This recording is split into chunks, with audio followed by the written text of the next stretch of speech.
नमस्कार दोस्तों, स्वागत है आपका हमारे चैनल ज्ञान लो में। आज हम सोल्व करेंगे क्वेश्चन नंबर 2 एक्सरसाइज 10.4 का। तो चलिए, यहाँ पर क्वेश्चन हमें दिया गया है। If two equal codes of a circle, हमें एक सर्कल दिया गया है और उसके अंदर दो इक्वल कोड दी गई हैं। तो यहाँ पर हम एक सर्कल ड्रॉ कर लेते हैं। ये हमने एक सर्कल बना लिया और यहाँ पर इक्वल कोड हमें दी गई हैं। जैसे कोड क्या है, जैसे यहाँ से यहाँ हमने काट दिए, ये ए बी हो गई हमारे पास। इसी तरह से एक यहाँ पर कोड ले लेते हैं, ये सी डी हो गई। तो ये कोड हो गई ए बी और सी डी, ये कोड है, हमने बेसिक के अंदर पढ़ा था। और ये इक्वल है, तो हमें क्या दिया गया है, ए बी जो है सी डी के इक्वल है। मान लेते हैं कि ये जो पॉइंट है जहाँ पर ये दोनों कट कर रही हैं, ये पी पॉइंट है और यहाँ पर सर्कल के विदिन है, जैसा कि हमने दिखाया। प्रूव दैट, हमें क्या प्रूव करना है, जो सेगमेंट है वन कोड का are equal to corresponding segment of other code. यानी कि हमें क्या बताना है कि जैसे ए पी है, ये हमारा इस पी डी के बराबर होना चाहिए। हमें बताना क्या है, ए पी जो है पी डी के बराबर होना चाहिए और ये जो पी सी है पी बी के बराबर होना चाहिए। पी सी जो है पी बी के बराबर होना चाहिए। ये चीज़ हमें प्रूव करनी है। तो चलिए, इसको कैसे प्रूव करेंगे यहाँ पर समझते हैं। सबसे पहले जो सेंटर है यहाँ पर ओ ले लेते हैं, ये ओ सेंटर है। इसके प्रूव करने के लिए हमें क्या करना पड़ेगा, यहाँ पर एक परपेंडिकुलर गिरा लेते हैं और एक यहाँ पर परपेंडिकुलर गिरा लेते हैं। यानी कि ए बी लाइन पे और एक सी डी लाइन पे ओ से हमने परपेंडिकुलर गिरा लिए। इसको हम एम पॉइंट बोल लेते हैं और ये एन पॉइंट हो गया। ये परपेंडिकुलर गिरा लिए हमने। तो यहाँ पर हम क्या करते हैं कि जो ए एम है, अगर हम इसको लिखें तो वो किसके बराबर आएगा। अब देखिए, ए बी ये हमने सेंटर से परपेंडिकुलर गिराया, यानी कि बिल्कुल इसके बीच में ये होगा। सेंटर से जब हम परपेंडिकुलर गिराएंगे तो बिल्कुल बीच में ही स्कोर्ड गया आएगा। तो यहाँ पर ए एम जो है वो किसके बराबर होगा, एम बी के। यानी कि ए एम और एम बी को हमने दो हिस्सों में बांट दिया है, या कहें कि ये क्या है, हमारे हाफ के बराबर हैं, एक दूसरे के आधे हैं ये। यानी कि आधा ये है, आधा ये है। तो ये जो है परपेंडिकुलर जो होता है सेंटर से, वो बाइसेक्ट करता है कोड को। तो ये हमने बाइसेक्ट यानी कि आधा हिस्से में इसको दिखा दिया। अब इसी तरह से हम क्या कर सकते हैं, यानी कि हाफ किसकी है, ये ए बी का हाफ है, ए बी का, पूरी लाइन का ए बी का हाफ, ये हो जाएगा। उसके बाद इसी तरह से हम लिख सकते हैं कि जो सी एन है वो एन डी है। जो सी एन यहाँ से यहाँ तक और एन डी ये भी जो है बराबर है। और किसका हाफ है, ये पूरी लाइन जो है सी डी का, ये सी डी का हाफ है। अब यहाँ पर इससे और इससे अगर हम देखें कि ये जो है हाफ हाफ हैं सारे, तो हम इनको बराबर लिख सकते हैं। यानी कि जो ए एम है इसको हम यहाँ पर एन डी के बराबर लिख सकते हैं और इसी तरह से हम यहाँ पर एम बी को सी एन के बराबर लिख सकते हैं। यानी कि इसको इसके बराबर लिख सकते हैं, इसको इसके बराबर लिख सकते हैं, क्योंकि सारे हाफ ये बराबर ही हैं, इक्वल कोड हैं, A B equal to C D है। तो यहाँ पर इस तरह से हम लिख सकते हैं।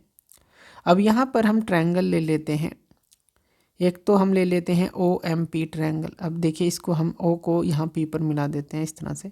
तो ओ एम पी ट्रायंगल और ओ एन पी ट्रायंगल ले लेते हैं। एक ट्रायंगल ले लेते हैं ओ एन पी। तो ये जो दो ट्रायंगल हैं हमने ले लेनी है, ओ एम पी और ओ एन पी, ये वाली ट्रायंगल। अब इन ट्रायंगल में देखिए हमने क्या दिखाया कि जो ओ एम है ओ एन के बराबर है, ओ एम ओ एन के बराबर। क्यों? क्योंकि परपेंडिकुलर जो सेंटर से हैं वो कोड को बाइसेक्ट करते हैं और सेम दूरी पर होता है। तो इसलिए जो इक्वल कोड होती हैं जो सर्कल की, वो इक्वी डिस्टेंस होती हैं फ्रॉम द सेंटर। तो ओ एम जो है ओ एन के बराबर है, तो ये लिखेंगे। उसके बाद जो एंगल है हमारे पास, जो ओ एम पी एंगल है, वो एंगल ओ एन पी के बराबर होगा। अब एम एंगल भी 90 डिग्री का है, एन एंगल भी 90 डिग्री का है, तो ये भी बराबर होंगे। इसके अलावा जो ओ पी है दोनों के अंदर कॉमन है, तो ओ पी यहाँ पर भी देखिए और यहाँ पर भी देखिए कॉमन है। तो यहाँ पर आर एच एस क्राइटेरिया से, यानी कि यहाँ पर क्या हुआ, ये दो साइड जो बराबर ले लिए, एक एंगल बराबर ले लिया। तो या कहें कि एस ए एस क्राइटेरिया से, या आर एच एस यानी कि एक एंगल जो है 90 डिग्री का है, एक हाइपोटेन्यूस है हमारे पास, और एक जो है हमारे पास जो साइड है, इस तरह से कह लें, या साइड एंगल साइड क्राइटेरिया से कह लें। ये जो है कन्गुरेंट हमारे पास ट्रायंगल हो जाती हैं ये दोनों। अगर ये कन्गुरेंट हैं हमारे पास ट्रायंगल, तो हम यहाँ पर क्या लिख सकते हैं, एम पी को पी एन के बराबर, यानी कि ये जो साइड है इसके बराबर लिख सकते हैं। तो एम पी को हम पी एन के बराबर लिख सकते हैं। अगर हम इसको रिलेशन मान लें सेकंड और इसको हम रिलेशन मान लें फर्स्ट, जो ऊपर आई थी, ये हमने बराबर हाफ लिखे थे। तो अब यहाँ पर ये सेकंड हो गई और ये फर्स्ट ले लेते हैं। अब हमें क्या करना है, प्रूव करना है, ये चीज़ प्रूव करनी है। तो हमें क्या करना है कि जो फर्स्ट प्लस सेकंड कर दें, फर्स्ट प्लस सेकंड यानी कि इसको इसमें ऐड कर दें। अब यहाँ पर ये देखिए AM है, इस तरफ MP है, पहले ये ले लेते हैं सिर्फ ये वाले, तो लेफ़्ट में लेफ़्ट को ऐड कर देते हैं AM प्लस MP, और इसी तरह से ND है और ये PN है, यहाँ पर क्या आ जाएगा ND प्लस PN। अब यहाँ पर समझिए AM प्लस MP की एक पूरी लाइन किसके बराबर हो जाएगी, AP के बराबर, और यहाँ पर ND या DN प्लस NB कह लें, ये किसके बराबर हो जाएगी, PD के बराबर। पहले तो ये प्रूव हो जाता है हमारा, तो ये प्रूव हो गया।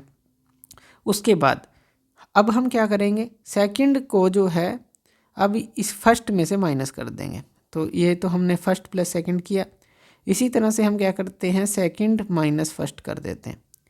अब देखिए ये जो MP है, अब ये चीज़ हम यूज़ कर चुके हैं, अब इसका यूज़ करेंगे। MB में से MP को घटा देते हैं, MB में से MP को घटा देते हैं। इसी तरह से CN में से PN को घटा देते हैं, CN में से PN को। अब देखिए यहाँ पर MB में से अगर हम MP को घटा दें तो क्या बचेगा, PB, तो यहाँ पर ये आ गया PB। इसी तरह से यहाँ पर देखिए अगर हम CN में से इस NP या PN को घटा दें क्या बचेगा, PC या CP कह लीजिए। तो ये जो है हमारा ये भी प्रूव हो जाता है, जो सेकंड ये था हमारे पास, तो ये भी प्रूव हो जाता है। तो इस तरह से इस क्वेश्चन को हम सॉल्व करेंगे। तो थैंक यू वीडियो देखने के लिए, और इसी तरह की वीडियोज़ के लिए आप हमारे चैनल ज्ञान लो पे हमें सब्सक्राइब कर सकते हैं। धन्यवाद।